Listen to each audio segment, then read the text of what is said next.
Assalamualaikum warahmatullahi wabarakatuh. Bismillah, walhamdulillah, salatu wassalamu ala rasulillah wa ala alihi washabihi wa man walah. Bapak-bapak, ibu-ibu, para peserta workshop pada pagi hari ini, mudah-mudahan selalu sehat, selalu bahagia, ya, selalu mendapatkan keberkahan dalam kehidupan ini. Amin ya rabbal alamin.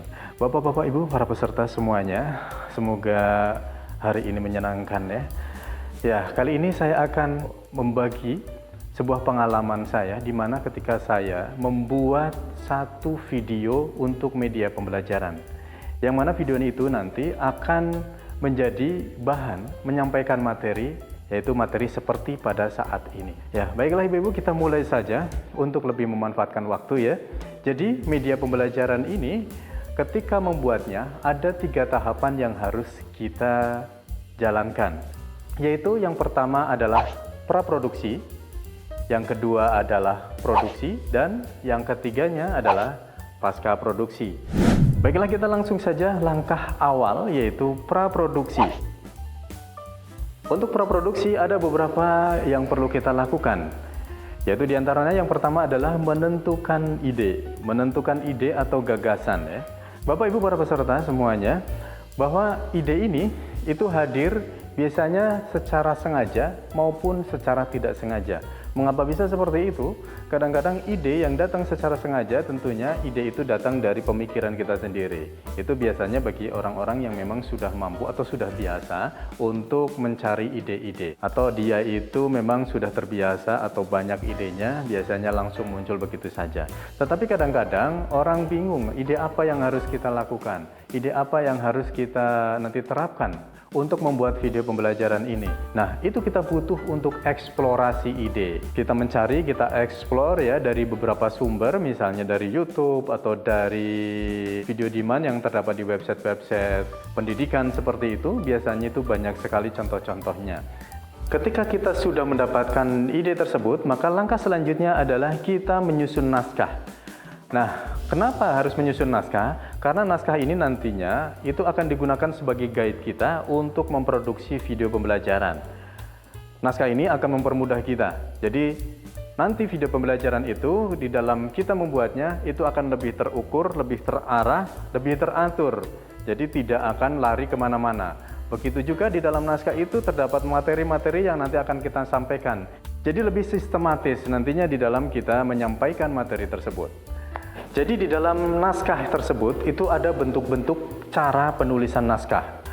Nah, bentuk penulisan naskah ini ada yang namanya bentuk 1 kolom, ada juga yang namanya bentuk naskah dengan 2 kolom.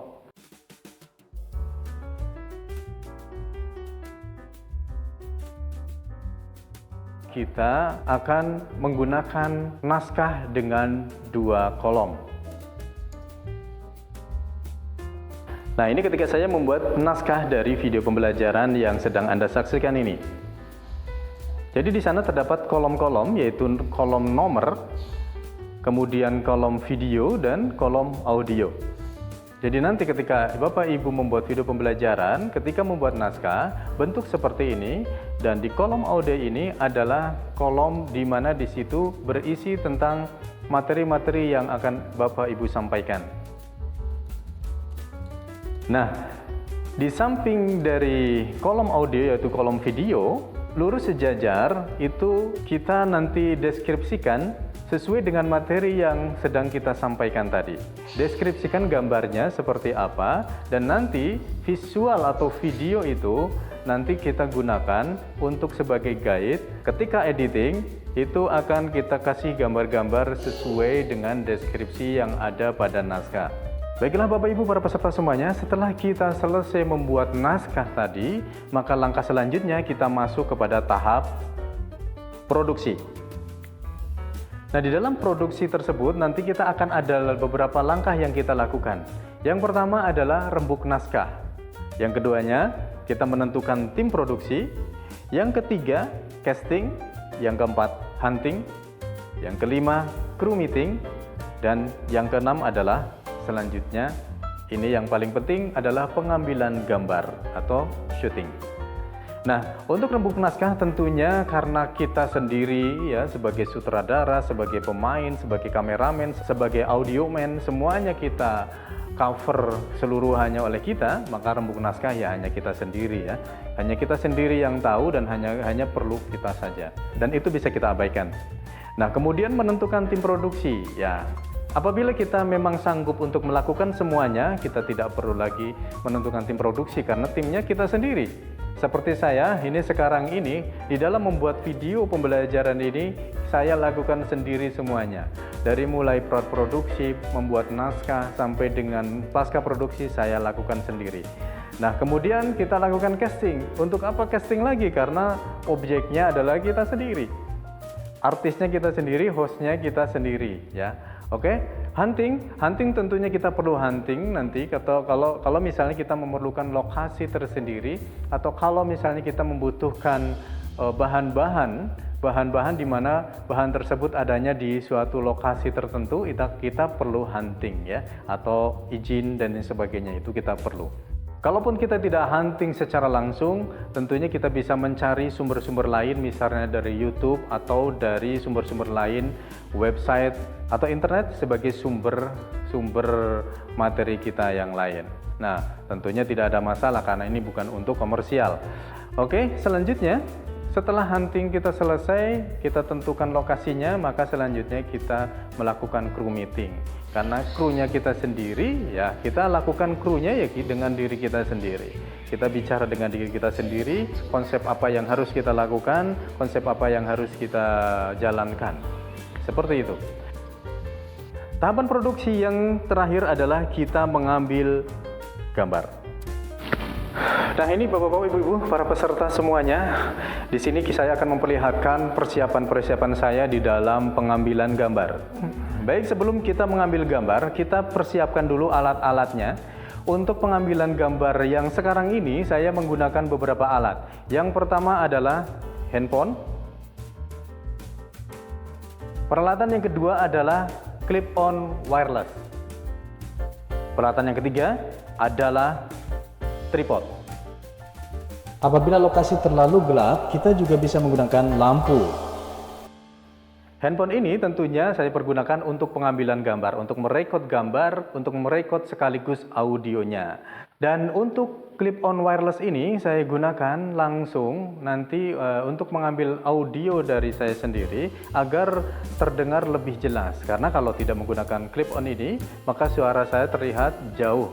Ya, karena posisi kamera tentunya jauh dari posisi objek seperti itu. Selanjutnya kita mencari background yang benar-benar rata seperti ini. Jadi background dengan warna yang solid. Untuk apa? Untuk memudahkan kita nanti mengkromakinya, mengkeynya, menghilangkan background yang belakangnya. Nah, kenapa tidak harus hijau? Ya, harusnya memang lebih bagusnya hijau. Tetapi untuk teknologi sekarang ini, walaupun tidak hijau, tapi dengan latar yang rata seperti ini juga akan bisa dihilangkan.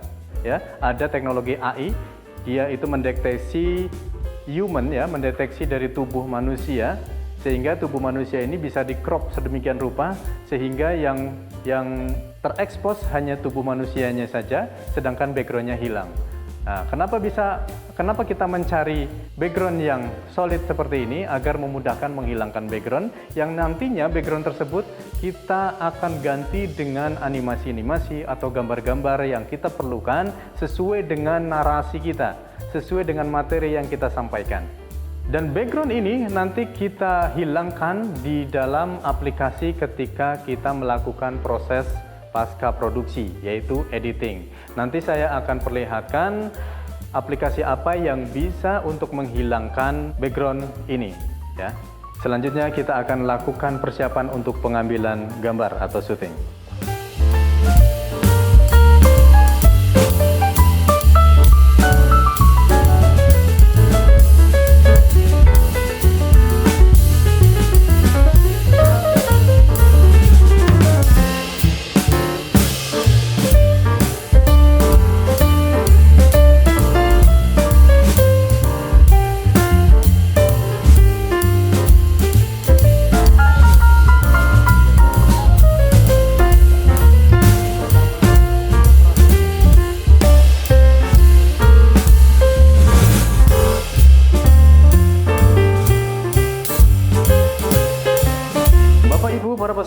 semuanya, setelah langkah produksi kita lakukan, selanjutnya kita akan masuk kepada langkah pasca produksi.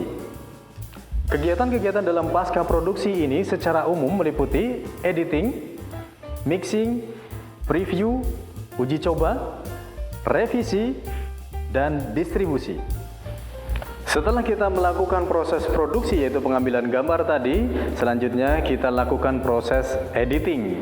Nah, di dalam proses editing ini kita melibatkan beberapa software di sana. Nah, untuk kali ini saya akan memperlihatkan editing atau software editing yang simple-simple saja, tidak terlalu berat, maka diharapkan bisa tercover atau bisa dilakukan di laptop atau hardware-hardware yang Bapak Ibu miliki. Setelah kita melakukan pengambilan gambar, kemudian kita transfer gambar atau hasil syuting tadi dari kamera handphone tadi ke laptop atau komputer yang akan kita gunakan untuk melakukan editing. Kita ambil dulu di sini di dalam folder kamera. Untuk memudahkannya, kita atur sortnya by modified, yaitu yang paling atas adalah file yang paling terakhir diambil. Kita menggunakan view detail biar lebih mudah untuk mendeteksi filenya, karena terkadang handphone itu tidak bisa di play ya.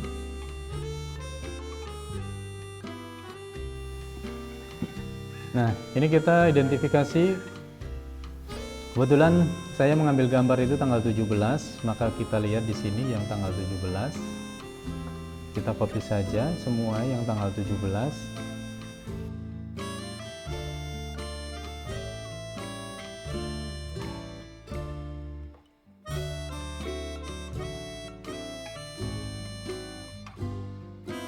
Ya, semuanya sudah kita copy dari handphone menuju ke laptop ya. Selanjutnya kita buka aplikasi untuk editing. Nah, kebetulan di sini saya menggunakan CapCut, aplikasi yang free, tetapi apabila ingin berbayar tentunya fasilitasnya akan lebih lengkap.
Proses editing selesai, kita bisa preview, kita bisa lihat sendiri editingnya, karena kita sebagai pengkaji media kita, sebagai pengkaji materi kita, maka kita lihat sendiri saja seperti apa. Di sini kita posisikan diri kita ini sebagai penonton atau audiens. Seperti apa? Apakah menarik, ataukah ada yang kurang, ataukah ada yang lebih, ataukah ada yang salah? Kalau kurang tentunya kita nanti coba untuk revisi kembali untuk ditambahkan. Kalau ada yang lebih, kelebihan kata-kata ataupun berlibat dan lain sebagainya, kita kurangi. Nah, apabila ada sebuah kesalahan di dalam hal materi dan lain sebagainya, bisa pada saat itu kita kemudian revisi kembali, kita betulkan kembali materinya. Setelah semua revisi dilakukan dan dirasa sudah cukup materinya dan bisa dipertanggungjawabkan, maka video pembelajaran yang kita buat tadi sudah bisa dimanfaatkan untuk menyampaikan materi. Ya, demikian Bapak-Bapak Ibu para peserta, sekelumit apa yang sudah saya lakukan ketika membuat sebuah media pembelajaran dalam bentuk video. Ya, mudah-mudahan ini bermanfaat dan bisa menjadi acuan ataupun gambaran bagi Bapak-Bapak Ibu semuanya di dalam membuat media pembelajaran. Terima kasih dan Assalamualaikum warahmatullahi wabarakatuh.